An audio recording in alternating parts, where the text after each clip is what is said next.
What's going on? So, this video, it's going to be on this message that I got from a young lady. Um, she asked me, about my previous video on the honeymoon stage, the love bombing stage. And, she was like, well, how do you figure out, like, what are some of the signs? I don't remember any signs. Like, what were your signs? And I'll tell her this.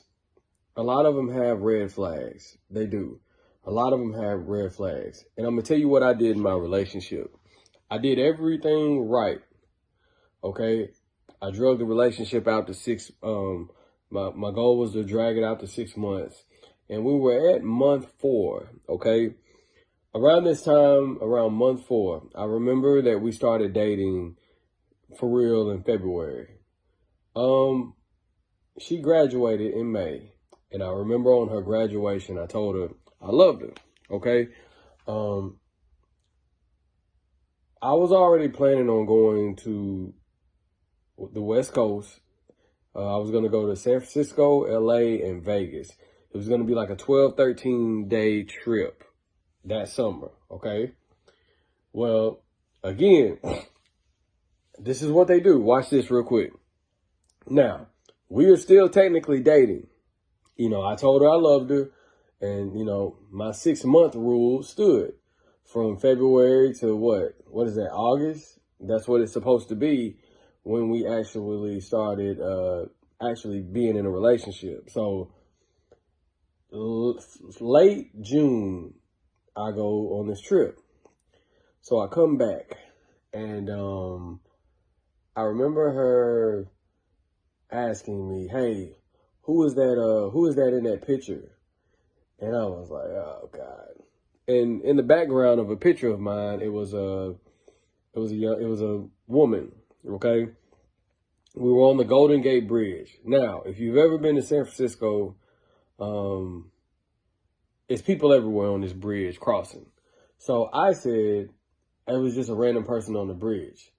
Now, I lied. Okay. Watch this. I lied, and it was a girl that was from there, and she showed me around. She took me on the bridge. We went out to eat, and then she took me back to my hotel. She went home.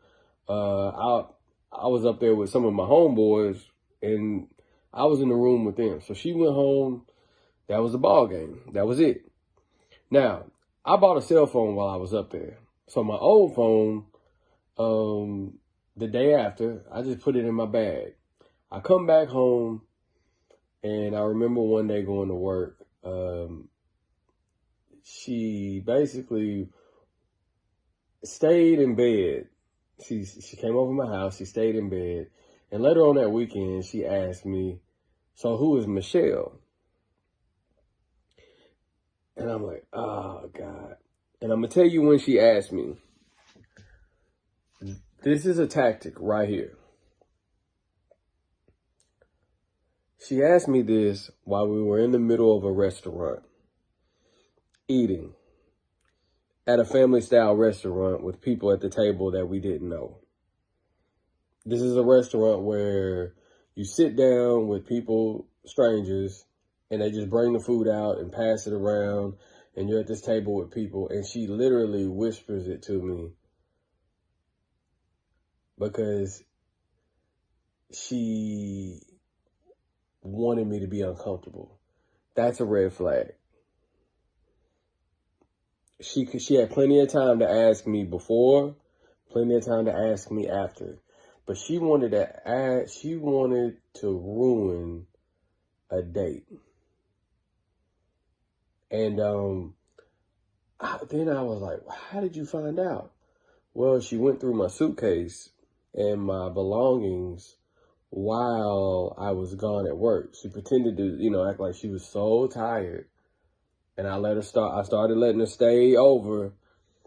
And she went through all my things and found the phone, my old phone, and found the messages. And when she found the messages, she realized it's not like we slept together. It's not like oh man, let's become this. this is just me as a guy dating, met up with a young lady. And see, the thing is, she could have just been a real woman and asked me. But see, and she kind of pouted some, so I felt bad. And man, she put the blame on me so bad, man. I felt bad. And literally manipulated me into getting into the relationship, literally right then. Because I remember her crying, and I was like, "You're the only one I want. I don't want nobody else." And I did love her, who she pretended to be. So red flags like that, when someone's going through your things and you're just dating, and even if you're on your way to a relationship, they cross that line, they step over those boundaries, red flag. Okay? You need to let her know that she was wrong and basically start the relationship over again. 6 more months. Okay? That was my red flag that I missed. And notice how I said that she told me, "Oh yeah, so who is Michelle?" in the middle of a restaurant. She started doing things like that. The devalue stage, okay? I know this is 6 minutes in, but the next stage after the honeymoon stage is the devalue stage. This is when they purposely start devaluing you. She didn't really have much to devalue me on, but she would bring that situation up throughout the relationship, like all the time. And would literally create an argument in a restaurant. It could be a very romantic night, and would bring up something that would spoil the mood out of nowhere. Candlelight, champagne, good food, laughing, and then all of a sudden she'll just say something off the wall and it'll just ruin the mood. This is what they do. This is purposely done. This is strategic. This is a strategy that they have. Okay? This is to stress you out. This is what they do. Okay? Devaluing. I remember there were times where, oh yeah, her mom one day, I remember her mom, like, I had a brand new car, 2 miles on it. And her mom was like, "Oh, he thinks he's all that in that car. It ain't all that." And the husband was like, "No, his car is bad." And she was like, "Oh, I was just playing. This is what they do. They collectively, they will put you through a devalue stage because they boosted you so high up. They boosted you so high up during the love bombing stage. Now it's time to break you down. See, she knew that she couldn't like openly cheat on me or openly talk to other men because I would have left. So that's what some guys do with women. They're purposely cheating on you, purposely letting you see other women want them. They're purposely doing that. And she had to find her own way of devaluing me. You see what I'm saying? At the beginning of our relationship, she went to church with me, and she knew that I wanted a church-going woman. I wanted my kids raised in church. And on weekends, she normally spent time with her mother.